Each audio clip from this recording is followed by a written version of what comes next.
Today, we are extremely honored to have an interview with us, former U.S. Senator and the 11th U.S. Ambassador to China, Max Baucus, along with his wife, Melodee Hanes. The topic of today's interview centers on Sino-US relations and youth exchanges. We have noticed that a survey by the Pew Research Center shows that the attitude of the American public toward China has seen a positive shift. For the first time in nearly 5 years, with social media and people-to-people exchanges playing a significant role.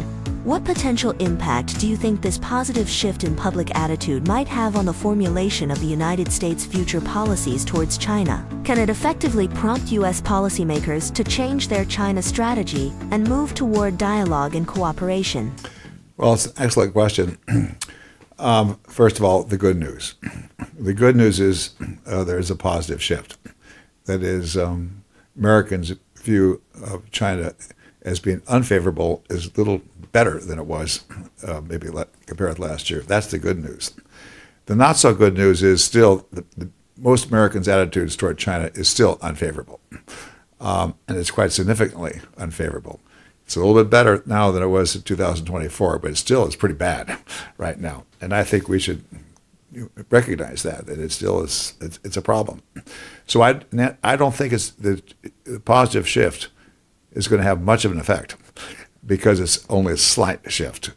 It could, but I don't think it's going to have much of an effect. The real question is, what can we do to help improve Americans' perceptions toward China? That's really the question we have to face.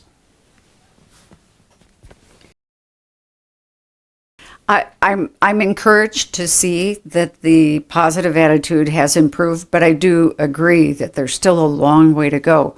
I think part of the gap that occurred with the very low attitude towards China by Americans, frankly, had to do with the pandemic. We were separated for 4 years. Nobody could travel back and forth. None of the stories were good that were coming from either country, and I think that drew us further apart. Now that it's opened up again, we have an opportunity to travel. We have an opportunity, like what we're doing here, to encourage student exchanges, to encourage people-to-people exchanges so Americans can see what we've seen in China and learn to understand it and appreciate them for who they are.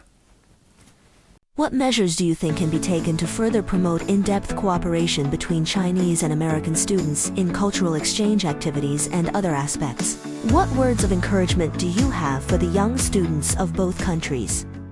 Well, this is critical. It's extremely important. I'm very pleased, frankly, to see that President Xi Jinping recommended that 50,000 American students over the next 5 years come and visit China. That's terrific. I think the number right now is about 16,000 come over out of the 50,000. 16 is good. We have a long way to go to reach that 50. Very important for several reasons. Number one, it's important for Americans to see China, see what it's all about. Come on over. That's great. Number two, it's important for people to come over to be younger people because they're our future. They're the ones that are going to be making decisions on down the road the next 5, 10, 15, 20 years. It's really critical. Now, unfortunate, frankly, when I was serving as U.S. Ambassador to China, United States to China, we in the American Embassy processed about 300,000 visas for Chinese students to go to America. 300,000 a year. And right now, I think it's about 260,000 a year. Very few American students come to China. It's about 1,000. It's not many more. So we have to work really hard to get many, many more students over. I strongly suggest that the Chinese government, and the American government, but especially the Chinese government, because the Chinese government would like to see more students come to China, to spend the money, spend the resources, make the effort to reach that 50,000 maybe in 4 years, not 5 years, but 4 years. That's really important.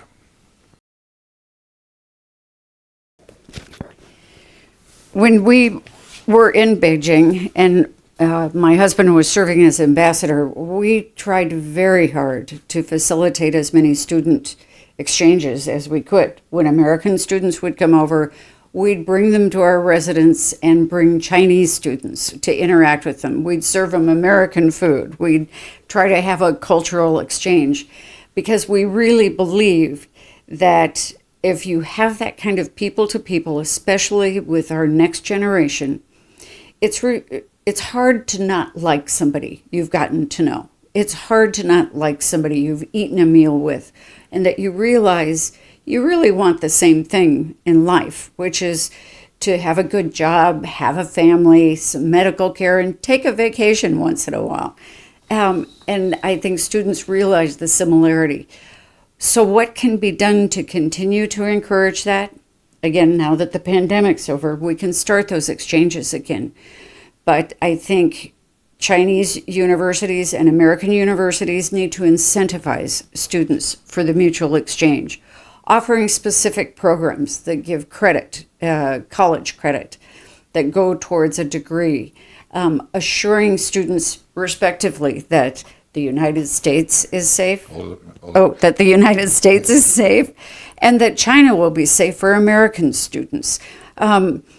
China is an unknown by so many Americans. They have some really unsubstantiated fears of coming over and visiting. And so we need to persuade Americans and Chinese that this is for our mutual benefit and that there's a reward for coming over, which hopefully would be some college credit. We're adding our part. I and Mel in the state of Montana have put together a program. And the program is to bring Montana college-age students to China. We have a group of 20 Montana college-age students today in China. They're here for 1 month. Another group of Montana college students we're bringing over in July. They'll be here for a month. We do this every year. And we're adding a little bit toward the 50,000. And we believe very strongly about the importance of this. And we hope, frankly, in the next couple, 3 years, we'll bring more than 40 students to China, maybe 50, 60, 100 perhaps.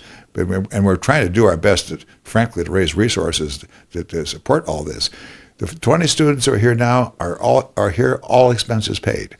We've raised money, resources, so the students can get on an airplane, fly over to China, and be here for 1 month. And it's very, very important, I think, not only for us to do this, but for other organizations to do the same thing. If we want this relationship to work, U.S.-China, and we certainly do, I believe very strongly that the more Americans come over to China and see China, the more likely it is that this relationship is going to turn out pretty well. Well, and what about political figures? What do you mean? To come over to see China. Oh, yeah, right. Yeah, but we're talking about students. Yes. Others too, clearly.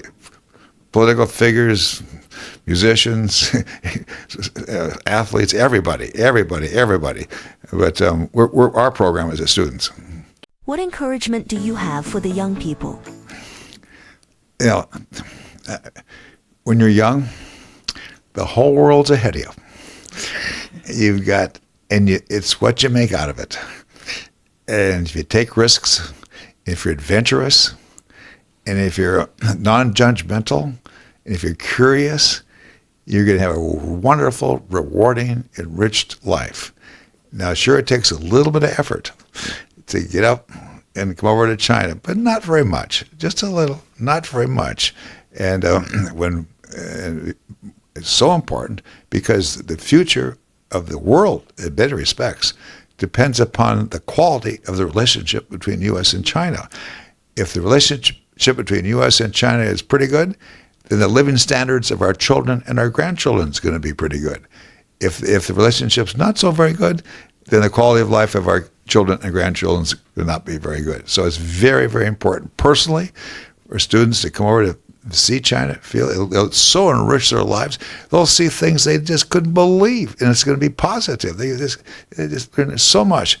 And second, it's just very good for the future of the relationship between two countries because they will have learned a lot, and they'll establish friendships, and they'll get to know better. They'll follow up with their friends in China. They'll come over frequently to see their friends in China, and vice versa.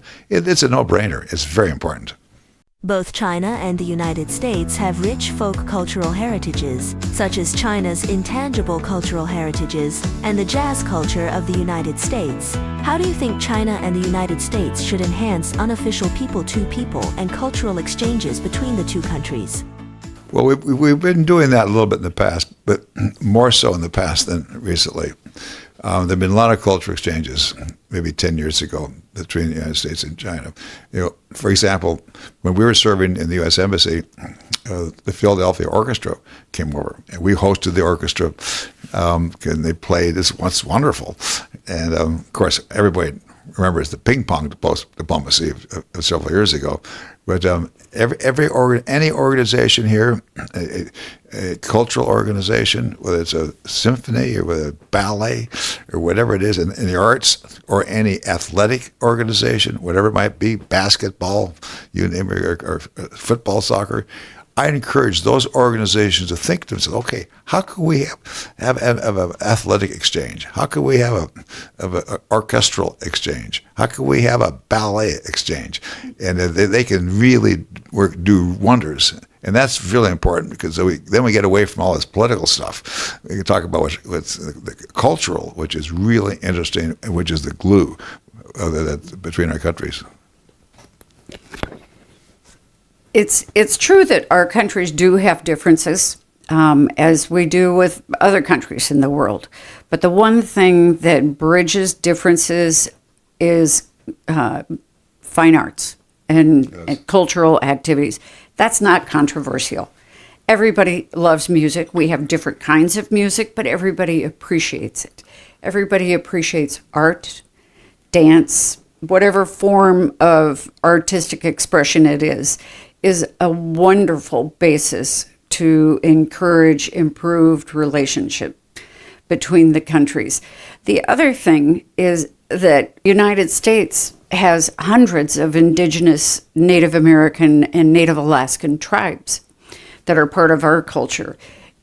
I think it would be wonderful if we could see a cultural exchange between our respective the minorities in China as well as the indigenous in the United States, to share that very deep history. And even in the United States, though we're new, our indigenous population goes back thousands of years, similar to China's. In the current complex and volatile international situation, how do you view the current state and future direction of the China-U.S. relationship? What areas do you think there is broad cooperation potential between the two countries? And how can they work together to bring benefits to the people of both countries and the world? The relationship today is not good. It was better a few years ago, but it's not as good today. What can be done? Number one, I think it's important, and this is a political answer, it's important, frankly, for Chinese, let me back up. Too many Chinese think that America is trying to stop or slow down China's rise. Many Chinese think that America, by passing export control provisions and sanctions, is trying to slow down China's rise. Many Chinese think that. In America, many Americans think that China wants to dominate America. Many Americans, very many Americans, think that China wants to dominate Americans.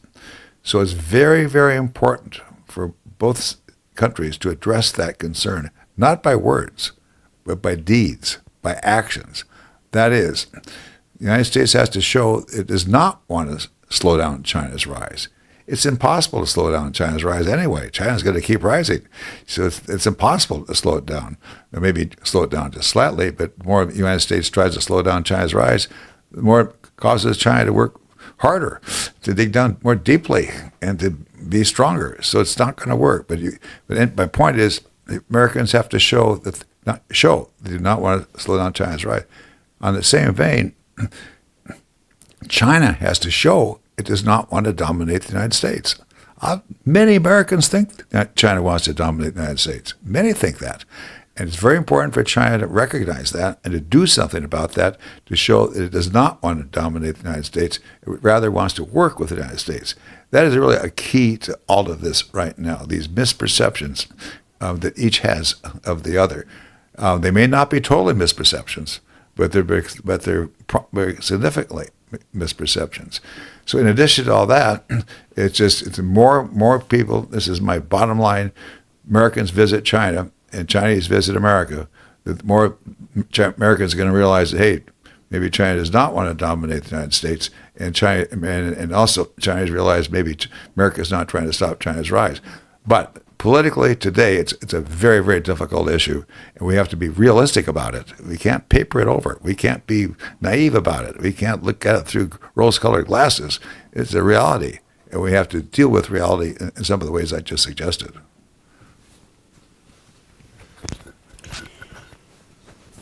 As I mentioned before, our countries certainly do have differences, and there are some significant differences, but we don't differ at everything, and that's an important place to begin. We are, as you always say, our two countries are tied we're joined at the hip economically. The discussion of decoupling is just not realistic for either country, for either economy, and for the global economy. We saw what happened to our economy just with the short imposition of tariffs and sanctions. It was immediately disruptive economically to both of our countries. So I think we need to find those issues and areas that we can have common discussion and begin from there, realizing that, as you always say, the United States isn't going anywhere. China's not going anywhere. So we need to learn, maybe with baby steps, where those areas of a cooperation can be. Maybe it's agriculture. Maybe it's climate. Maybe it's sustainability or restoration of water. Who knows what it is? But there are those areas that we can find common ground and begin to have a dialogue that will ultimately bring us closer and produce healthy competition so we can produce better outcomes for the globe. We have two choices. In life, we have only two choices. What's the choice? Try or do nothing. To ask the question is to answer it. We obviously try. Each side tries its very best to make this work better. After we decide to try, we have another choice. Do we try our best or do we not try our best? We obviously try our best. So there's no alternative. The more all of us try to address the situation here and try our best to do it, the more likely we're going to find solutions. It's very, very important. And also, the more we do that, the more that creates good faith. Because when you're trying to do something in good faith, that good faith is understood by the other side, by the other person. You can't fake it. It's got to be real. It's got to be honest. But if it's try in good faith, that other side is going to say, oh yeah, that person's trying in good faith. Maybe I'll also try it myself in good faith too. You got to try the very best you can.